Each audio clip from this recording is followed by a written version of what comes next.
মাথা ব্যথা খুবই সাধারণ একটি সমস্যা। কাজের চাপ, ঘুমের অভাব, দীর্ঘ সময় মোবাইল বা কম্পিউটার ব্যবহার এবং মানসিক উদ্বেগের কারণে অনেকেরই মাথা ব্যথা হয়।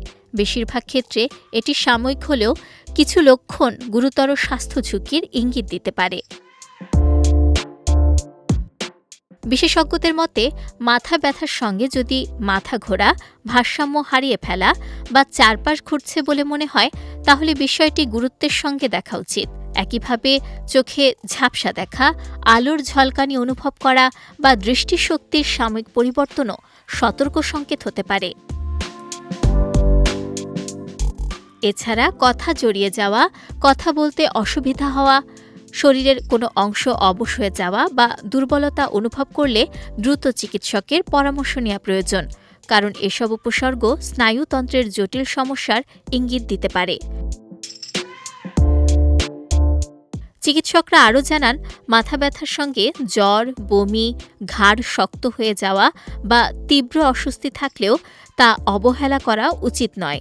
আবার দীর্ঘদিনের মাথা ব্যথার ধরন বা তীব্রতা হঠাৎ পরিবর্তিত হলে দ্রুত পরীক্ষা-নিরীক্ষা করানো প্রয়োজন। সাধারণ মাথা ব্যথার তুলনায় মাইগ্রেনের উপসর্গ কিছুটা ভিন্ন।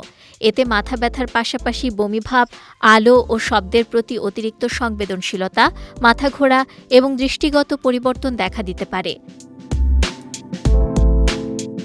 মাথা ব্যথার সাধারণ কারণগুলোর মধ্যে রয়েছে মানসিক চাপ, পর্যাপ্ত ঘুমের অভাব, দীর্ঘ সময় স্ক্রিন ব্যবহার, খাবারের অনিয়ম, উজ্জ্বল আলো এবং উচ্চ শব্দ।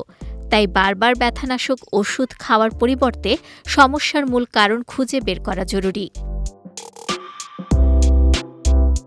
পর্যাপ্ত ঘুম, নিয়মিত পানি পান, স্বাস্থ্যকর খাদ্যাভ্যাস এবং মানসিক চাপ নিয়ন্ত্রণ অনেক ক্ষেত্রে মাথা ব্যথা কমাতে সাহায্য করে। তবে মাথা ব্যথার সঙ্গে অস্বাভাবিক কোনো উপসর্গ দেখা দিলে বা ব্যথা হঠাৎ তীব্র হয়ে উঠলে দ্রুত বিশেষজ্ঞ চিকিৎসকের পরামর্শ নেওয়াই সবচেয়ে নিরাপদ।